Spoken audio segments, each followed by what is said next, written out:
அனைவருக்கும் வணக்கம். நான் உங்கள் ஜெயவேணுகோபால்.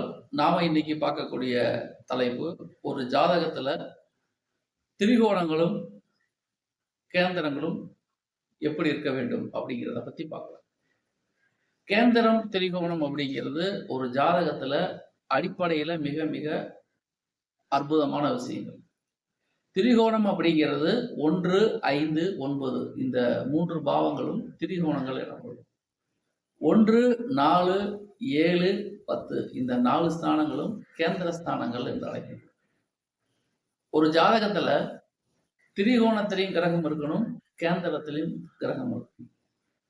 இந்த திரிகோணத்திலையும் கேந்திரத்திலும் இருக்கக்கூடிய கிரகங்கள் ஒரு ஜாதகத்துல ஆட்சியாகவோ உச்சமாகவோ அமைந்து விட்டால் எந்த விதமான பாதிப்புகளும் இல்லாமல் இருக்க வேண்டும். அப்படி கேந்திரமும் திரிகோணமும் எந்த விதமான பாதிப்புகளும் இல்லாமல் அதில் இருக்கக்கூடிய கிரகங்கள் ஆட்சியாகவோ உச்சமாகவோ இருந்து விட்டால் ஒரு ஜாதகத்துக்கு அது மிகப்பெரிய நன்மைகளை எப்பொழுதுமே பெற்றுத்தரும். ஏன்னா ஒரு ஜாதகத்துல ரொம்ப ரொம்ப முக்கியமான அடிப்படையான பில்லர்ல கேந்திரமும் திரிகோணமும் முக்கியம்.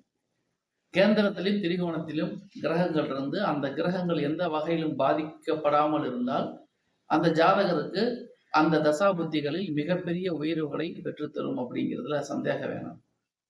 அதே சமயத்துல லக்னாதிபதி அப்படிங்கிற கிரகமும் ரொம்ப முக்கியம். ஏன்னா மற்ற ஜாதகத்துல மற்ற சிறப்புகள் எல்லாமே இருந்து லக்னாதிபதி பாதிக்கப்பட்டா அந்த ஜாதகரால் எந்த ஒரு விஷயத்தையும் அனுபவிக்க முடியாது. சுவர் இருந்தா தான் சித்திர எழுத முடியும். அப்ப லக்னாதிபதி நல்ல நிலைமையில் இருந்தா தான் ஜாதகருக்கு கிடைக்கக்கூடிய எல்லா விதமான நன்மைகளையும் அவரால் அனுபவிக்க முடியும் அப்படிங்கிறதை நம்ம நோட் பண்ணிக்கணும். அப்போ கேந்திரத்திலும் திரிகோணத்திலும் அதிகமான கிரகங்கள் இருந்து அதில் உள்ள கிரகங்கள் எந்த வகையிலும் பாதிக்கப்படாமல் இருந்து நல்ல நிலைமையில் இருந்தால் அதனுடைய தசாபுத்தி காலகட்டத்தில் ஜாதகருக்கு கோல்டன் பீரியட்னு சொல்ற அளவுக்கு வாய்ப்புகள் வரும் அப்படிங்கிறதுல சந்தேகம் வேணும். ஆனா எல்லாருக்கும் இந்த அமைப்பு இருக்குமான்னு கேட்டா அப்படி இருக்காது. ஏதோ ஒரு வகையில பாதிக்கப்பட்டிருக்கும். கேந்திரங்களோ திரிகோணங்களோ திரிசூன்யத்திலேயோ பாதிக்கப்பட்டிருக்கும். அதில் உள்ள கிரகங்கள் நீசமாயிருக்கலாம், அஸ்தங்கமாயிருக்கலாம், வக்ரமாயிருக்கலாம். இந்த அமைப்புகள்லாம் ஒரு ஜாதகத்துல இருக்கு. அப்ப நம்ம பேசிக்கா பார்க்கும் பொழுது ஒரு ஜாதகத்துல கேந்திரத்தையும் திரிகோணத்தையும் எந்த அளவுக்கு பார்க்குறோமோ அதை காட்டிலும் அதிகமா லக்னாதிபதியை பார்க்கணும். லக்னாதிபதி வலுவாக இருந்து கேந்திரத்திலும் கிரகம் இல்லை, கோணத்திலும் கிரகம் இல்லைன்னா கூட ஜாதகர் சமாளிச்சு விடுவார். அதே சமயத்துல 6, 8, 12 கிரகங்கள் இல்லாமல் இருக்கணும்.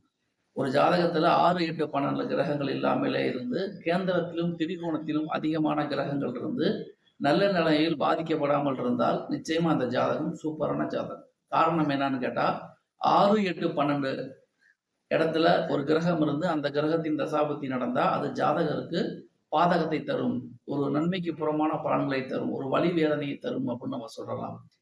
அதே சமயத்துல கேந்திரங்களில் திரிகோணங்களும் அதிகமாக கிரகங்கள் இருந்து பாதிக்கப்படாமல் இருந்தால் அந்த கிரகத்தின் தசாபுத்தி உண்மையிலேயே ஜாதகருக்கு ஒரு பொற்காலத்தை பெற்றுத்தரும் என்பதில் சந்தேகம் இல்லை. இந்த பதிவில் நம்ம பார்த்தது கேந்திரத்திலும் திரிகோணத்திலும் கிரகங்கள் இருந்தால் நன்மையா தீமையா, அது எப்படி இருக்கணும் அப்படிங்கிறத பார்த்துருக்கோம்.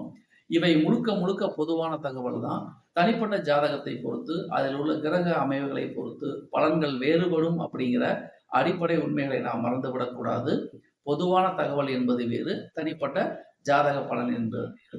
நன்றி நேயர்களை, மீண்டும் அடுத்த பதிவில் வேறொரு தலைப்பில் உங்களை சந்திக்கின்றேன். அதுவரை உங்களிடமிருந்து விடைபெறுவது உங்கள் ஜெயம் வேணுகோபால்.